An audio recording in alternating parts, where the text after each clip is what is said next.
Marie est une femme irlandaise de 23 ans et mère célibataire et au chômage. Aujourd'hui, Marie revient des courses et se pose chaque jour devant son ordinateur pour chercher du travail. Elle est passionnée par les courses automobiles, mais tous les hommes lui disent que ce n'est pas un travail pour les femmes. Elle veut montrer le contraire et postule pour un emploi là-bas et croise les doigts d'être prise pour ce travail. Un jour, Marie reçoit un appel sur le téléphone fixe de sa maison. Elle ne se doute pas une seconde qu'elle va être prise pour son travail. Elle décroche et son patron lui annonce la bonne nouvelle. Elle est prise et commence le travail dans une semaine.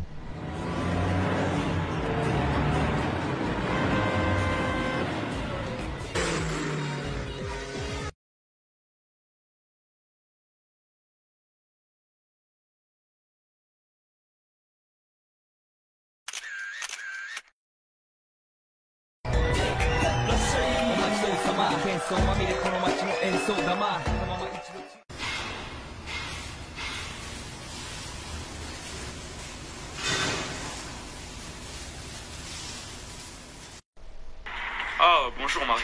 Comment vas-tu? Je vais bien. Je voulais vous parler d'un truc avant de commencer. Pourquoi mon salaire n'est pas le même que les hommes? Tu es une femme, tu as cru quoi? Au pire, viens me voir vers 18 h. On pourra en discuter si tu vois ce que je veux dire.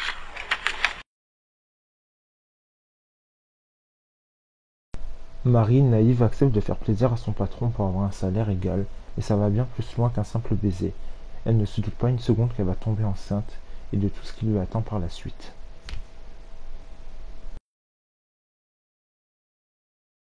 Bonjour madame, vous avez bien dormi?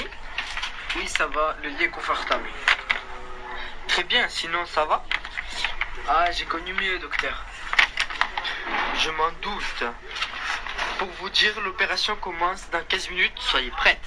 Marie aurait voulu avorter, mais dans son pays on ne peut pas. Elle se sent bête après ce qu'elle a fait. Donc elle va devoir vivre avec un enfant qu'elle ne voulait pas avoir aussi jeune, avec très peu de moyens financiers car elle n'a plus son ancien travail à cause de son ancien patron. Marie n'a pas porté plainte par peur de représailles et maintenant vit avec un enfant qu'elle ne voulait pas avoir si jeune. Marie ne fait plus confiance à aucun homme et vit dans la peur chaque jour et ça jusqu'à la fin de ses jours.